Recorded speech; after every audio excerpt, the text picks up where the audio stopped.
Hi, my friends. Welcome back to another story time with Mandy. I am in our children's room, which I have been sprucing up, cleaning up, trying to make it look as cozy and nice as possible. We got our brand new puppet theater, right before we had to close. So I've been kind of messing around with the new felt board on the front. So a lot of you will be starting school in one form or another this week. So I wanted to read you a couple of stories about starting school, getting to know new people, teachers, just things like that, like trying to approach the school year with just kind of an open mind, since we're kind of all in this new situation together. So what I have for us today is Pete the cat rocking in my school shoes. And if you watched one of my previous crafternoons, I made myself a pair of really cool school shoes to start the new year off with, which I'm really excited about. And rescuing Mrs. Birdley. How many of you thought that your teachers lived at school? I know I did, and when I saw a teacher at the grocery store, it always kind of took me aback. Now that I work in education, I wonder if people feel the same way about me when they see me at the store. I do not live here, though I do spend a lot of my time here, so this is just a fun story about that. So, before we do that, let us sing our hello song and start off story time right. Okay, hands up here, my friends. You ready? Hello, friends. Hello, friends. Hello, friends. It's time to say hello. All right, let's get started. Okay, let's start with our first book, Pete the Cat, Rockin' in My School Shoes. What color are your shoes that you wear to school? I'm wearing purple shoes today, lavender, light purple. Pete the cat is wearing red Converse high tops. I have these exact same shoes, except they're white. There is another Pete the cat story called I Love My White Shoes, which we've read at story times before, and I have those shoes, and they're lots of fun. So anyway, let's see how Pete the cat rocks in his school shoes. Art by James Dean and story by Eric Litwin. All right.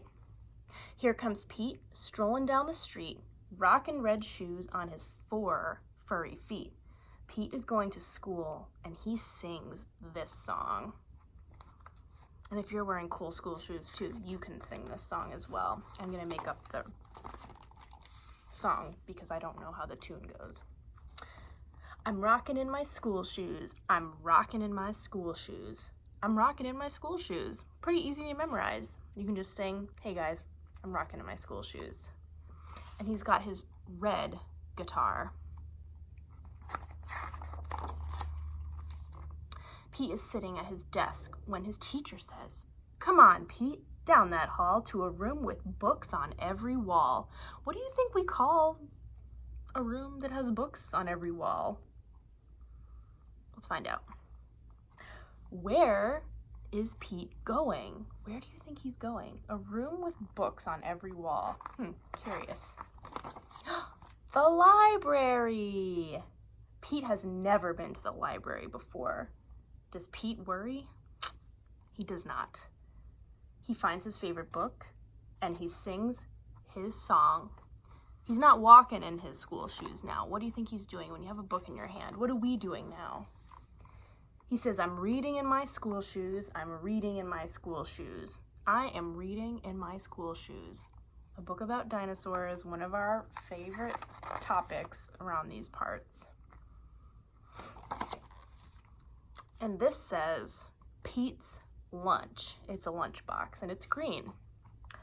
Check out Pete. He's ready to eat in a big noisy room with tables and seats.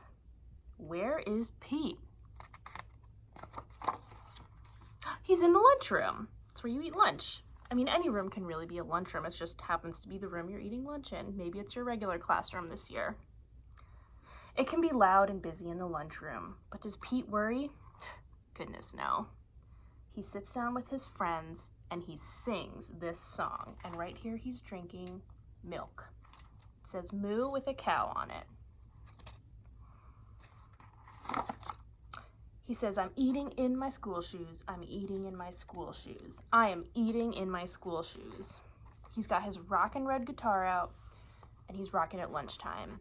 I find Pete to be pretty inspirational. I would love to approach everyday activities with this amount of like enthusiasm. So I think I'm gonna try to do that from now on. Pete and his friends are playing outside on a green grassy field with swings and tall slides. Where is Pete? He's sitting at the very top of the slide. He's about to go down.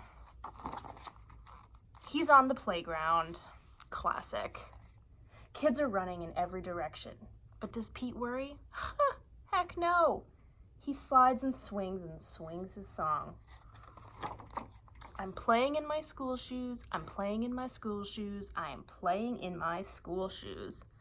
And it looks like he's pumping up pretty big here for a big swing in his awesome red shoes.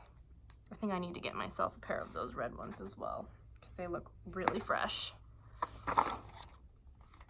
All day long, Pete sings his song. I'm singing in my school shoes. I'm painting in my school shoes. I'm adding in my school shoes. He's doing a little bit of math here. And I'm writing in my school shoes. And it looks like he's writing C-A-T, cat. When school's done, Pete rides the bus home. He's on the school bus on his way home. And what do you think he's singing on the bus on his way home? Oh, his mama. Pete's mom asks him, what did you do at school today? I'm sure you'll get asked that a lot too. What'd you do today? And in some of your situations, your parents will already know because they were there all day for it. And Pete says, I was rocking in my school shoes. I was rocking in my school shoes. I was rocking in my school shoes. And I will do it again tomorrow. And there's a sign here that says school zone. Maybe your school zone is the school building. Maybe your school zone is your home, your dining room table. Whatever it is, you can rock with your school shoes anywhere you go. You know why? Because it's all good. The end. So wherever you're at, school or home or another place, you can be like Pete and just rock with it. That's that one. Okay, for our second book, we have a very fun news story. This is a new book called Rescuing Mrs. Birdley, Back to School Where She Belongs. Like I said, if you've ever seen a teacher out in the wild, you might be a little taken aback, like, oh, aren't you supposed to be at school? Well, they're not because they have homes, but it's fun to think about, you know, teachers living at school. All the fun that can be had after hours once all the students leave. Okay, so we have our friend here, Miranda. Miranda Montgomery was an animal expert. She watched the Nature Joe animal show every single day. How many of you watch animal shows? I used to all the time. Steve Irwin, rest in peace. Nature Joe was wildly fantastic. He rescued animals of every size, from lemurs to lions. We have lemurs here, and we have lions here, little and big. Sometimes the animals got quite aggressive. He's saying, no, stop. But they were always happy once Nature Joe returned them to their natural habitat. Sometimes the animals just need a little bit of rehabilitation and then they can go home to the forest. So when Miranda saw her teacher at the grocery store, she knew just what to do. Mrs. Birdley didn't belong at the grocery store. She must have gotten loose from her classroom and wandered off. Mrs. Birdley wasn't getting aggressive yet, but Miranda was sure she would be much happier back in her natural habitat. Luckily, Miranda Montgomery had been preparing for this moment her entire life. She knows what to do when an animal escapes. Miranda had once seen Nature Joe dig a hole and line it with cozy pillows to rescue a sick Bengal tiger. So she gets to work digging a very large hole outside of the grocery store. She is setting a booby trap for the teacher. But Mrs. Birdley was sly. She avoided the hole completely. She just steps right over it. Unfortunately, the deli man was not as sly. The deli man fell into the hole.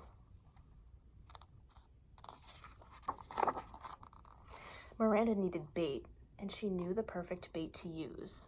What would be your perfect bait, your favorite food, something you just could not say no to? Mine would probably be pizza. So I know it's a pretty obvious answer. But Mrs. Birdley, blueberry yogurt. It was all Mrs. Birdley ever ate back in her natural habitat. She's at her desk eating her blueberry yogurt. And here comes Miranda. Miranda knew lost creatures were sometimes skittish at first. She set out the blueberry yogurt on the table here, but Mrs. Birdley couldn't resist the scent of fruity, low-calorie goodness. Miranda sprung her trap, but Mrs. Birdley could move faster than Miranda expected. She got away. On Nature Joe's small rodent special, he found a lost little weasel searching for food. He caught the weasel in a cage, took it to a meadow, and set it free. The weasel scampered happily away. So Miranda knew firsthand that the key to catching a quick animal was slow and steady movements. You don't want to make any fast motions, so you'll scare them away. While Mrs. Birdley was distracted by the alfalfa sprouts, Miranda made her move. Miranda's teacher squealed the whole way back to school, so she got her with a garbage can, just like that little lost weasel. Miranda knew Mrs. Birdley would be much happier back where she belonged. This says Mrs. Birdley's classroom. She didn't look happy right now, but she was probably just shaken up from her little adventure. Being locked safe and sound in her classroom all weekend would settle her right down. Miranda Montgomery went home feeling wildly fantastic, just like Nature Joe. Until Sunday. That's when she saw her principal, Mr. Kanklestout, in the home improvement store, looking at lawnmowers. There he was, just shuffling down the lawnmower aisle. Mr. Kanklestout wasn't getting aggressive yet.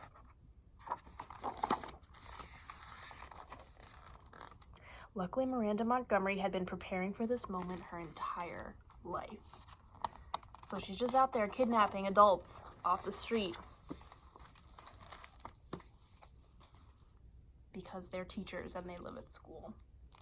According to Miranda. They don't actually live at school, though. So yeah, I hope that kind of sets you in the new school year mood. Just keep an open mind. Things are not what they usually are, but everyone is doing their absolute very best. So that's just something to keep in mind. Okay, having said that, we're going to sing our goodbye song now. Bread and butter, marmalade and jam. It's usually a lot more fun in person, but we'll do just an abbreviated version of it.